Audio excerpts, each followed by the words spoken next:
అందరికీ నమస్తే అండి. ఎన్డీఏ ప్రభుత్వం ఈ నెల 16వ తేదీన ప్రత్యేకమైన పార్లమెంట్ సమావేశాలు నిర్వహించి అత్యంత కీలకమైన బిల్లులు 2 ప్రవేశపెట్టబోతోంది ఉభయ సభల్లో కూడా. అందులో మొదటిది దేశవ్యాప్తంగా నియోజకవర్గాల పెంపు, నియోజకవర్గాల పునర్విభజన. పార్లమెంట్ నియోజకవర్గాలు పెరుగుతాయి, లోక్సభ నియోజకవర్గాలు పెరుగుతాయి, అండ్ అన్ని రాష్ట్రాల్లో అసెంబ్లీ నియోజకవర్గాల సంఖ్య కూడా పెరుగుతాయి. నిజానికి మన రాష్ట్రంలో అసెంబ్లీ నియోజకవర్గాల సంఖ్య పెంపు అనేది రాష్ట్ర విభజన చట్టం హామీ ప్రకారమే, అంటే 175 నుంచి 225 చేయాలి. కానీ ఇప్పుడు దేశవ్యాప్తంగా చేస్తున్నారు కాబట్టి ఉన్న సీట్లకు అదనంగా మరో 50% కలుపుతున్నారు కాబట్టి మన రాష్ట్రంలో 175 సీట్లు కాస్త 263 అవుతాయి, 25 పార్లమెంట్ సీట్లు లోక్సభ సీట్లు కాస్త 37, 38 అవుతాయి. సో ఇప్పుడు దేశవ్యాప్తంగా నియోజకవర్గాల పునర్విభజన జరగబోతోంది 2011 జనాభా లెక్కల ప్రకారం అనేది తథ్యం ఆ బిల్లు ప్రకారం. ఇక మరొక బిల్లు ఏంటంటే మహిళా రిజర్వేషన్. దేశవ్యాప్తంగా ఉన్న సీట్లలో చట్టసభలో 33% సీట్లు మహిళలకు రిజర్వేషన్ అనమాట. ఇది స్థానిక సంస్థల్లో ఆల్రెడీ అమలవుతోంది. స్థానిక సంస్థల్లో కొన్ని రాష్ట్రాల్లో 33% సీట్లు మహిళలకు ఇస్తున్నారు, కొన్ని రాష్ట్రాల్లో 50% సీట్లు మహిళలకు ఇస్తున్నారు. గత 1992 నుంచి స్థానిక సంస్థల్లో మహిళా రిజర్వేషన్ ఉంది, కానీ చట్టసభల్లో మాత్రం మహిళలకు రిజర్వేషన్ ఇప్పటి వరకు లేదు. దాన్ని ఎన్డీఏ ప్రభుత్వం తీసుకొచ్చింది. సో ఇది ఒక గొప్ప సంస్కరణ, మహిళలకు ఒక గొప్ప వరం. జనాభాలో సగానికి పైగా మహిళలే ఉన్నారు. సుమారుగా మోర్ దాన్ 50% వాళ్ళే. కొన్ని కాన్స్టిట్యున్సీస్లో ఓవరాల్గా డామినేటింగ్ వాళ్ళదే, కొన్ని కాన్స్టిట్యున్సీస్లో కొంచెమైనా స్వల్పమైన వాళ్ళే ఎక్కువ ఉంటారనమాట. సో అలా ఉన్నప్పుడు వాళ్ళకి ఆ మాత్రం ప్రాతినిధ్యం ఇవ్వడం తప్పేమీ కాదు, ఖచ్చితంగా ఇవ్వాల్సిన అవసరం ఉంది. సో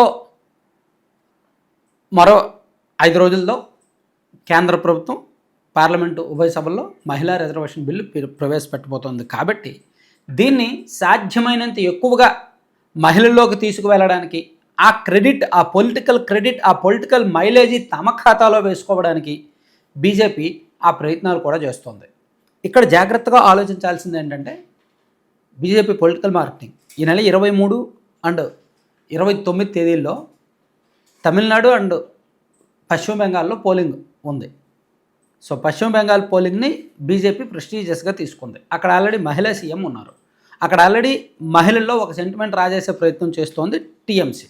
అక్కడ పోలింగ్కి ముందే మహిళా రిజర్వేషన్ బిల్లు తీసుకురావడం ద్వారా ఇప్పుడు ఆ రాష్ట్రంలో ఎన్నికలు కాబట్టి ఆ రాష్ట్రం వరకు ఎన్నికల కోడ్ ఉంటుంది, చట్టాలు చేరారు, బిల్లులు తేలారు. కానీ కేంద్రం పార్లమెంట్లో తేవచ్చు కదా. కాబట్టి ఈ మహిళా రిజర్వేషన్ బిల్లుని ఆ రాష్ట్రంలో కూడా పొలిటికల్ మార్కెట్లోకి వెళ్ళడానికి బీజేపీకి బాగా ఉపయోగపడుద్ది. వాళ్ళకంటే మేమే మహిళలకు అనుకూలం, దేశంలో ఇప్పటి వరకు స్వాతంత్ర భారతదేశంలో ఇప్పటి వరకు ఎవరూ చేయలేదు, 33% రిజర్వేషన్ మేము ఇస్తున్నాం చట్టసభల్లో అని చెప్పి బీజేపీ గర్వంగా చెప్పుకోవచ్చు. పైగా బీజేపీ అధ్యక్షుడు నితిన్ నబీన్ గారు 5 రాష్ట్రాల బీజేపీ అధ్యక్షులతో సమావేశమై నెక్స్ట్ 5 రోజులు కూడా, రాబోయే 5 రోజులు కూడా పూర్తి స్థాయిలో ఈ మహిళా రిజర్వేషన్ బిల్లుని జనంలోకి తీసుకువెళ్ళాలి, మహిళల్లోకి తీసుకువెళ్ళాలి. మహిళా మోర్చా ద్వారా ఎక్కడికక్కడ ర్యాలీలు చేయించాలి. ప్రతి నియోజకవర్గ కేంద్రంలో కూడా ఈ మహిళా రిజర్వేషన్ బిల్లుల మీద అవగాహన సదస్సులు నిర్వహించాలి అని బీజేపీ మహిళా నాయకుల్ని పుషప్ చేయాలి, యాక్టివేట్ చేయాలి అని చెప్పి ఆల్రెడీ బీజేపీ ఒక పొలిటికల్ ప్లాన్ కూడా ఫిక్స్ చేసి అన్ని రాష్ట్రాలకు చెప్పింది. పర్టికులర్గా నార్త్ స్టేట్స్లో, ఉత్తరాది రాష్ట్రాల్లో ఇది ఎక్కువగా యాక్టివ్గా చేయడానికి చెప్తున్నారనమాట.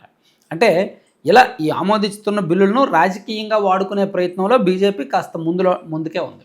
బిల్లుని ఆమోదించడానికి ముందే దాన్ని మీడియాలో హైలైట్ చేయాలి, పొలిటికల్ మార్కెట్లోకి తీసుకువెళ్ళాలి అనుకుంటోంది. ఎందుకంటే పశ్చిమ బెంగాల్ అండ్ తమిళనాడు ఎన్నికల్లో సాధ్యమైనంత ఎక్కువ లబ్ధికి, ముఖ్యంగా పశ్చిమ బెంగాల్లో తృణమూల్ కాంగ్రెస్ మహిళా సెంటిమెంట్తో వెళ్తోంది కాబట్టి ఆ సెంటిమెంట్ను కాస్త దెబ్బ కొట్టడానికి కూడా రాజకీయంగా ఉపయోగపడుతుంది అనేది బీజేపీ వాళ్ళ ఆలోచన అన్నమాట.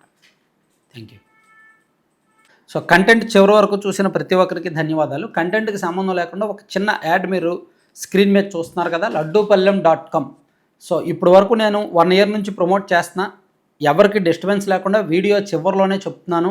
సో ఇది ప్రమోట్ చేయడానికి రీజన్ ఏంటంటే మంచి ఫుడ్డు, ఆర్గానిక్ ఫుడ్డు, కొత్త food, healthy food and reviews పాజిటివ్గా వస్తున్నాయి.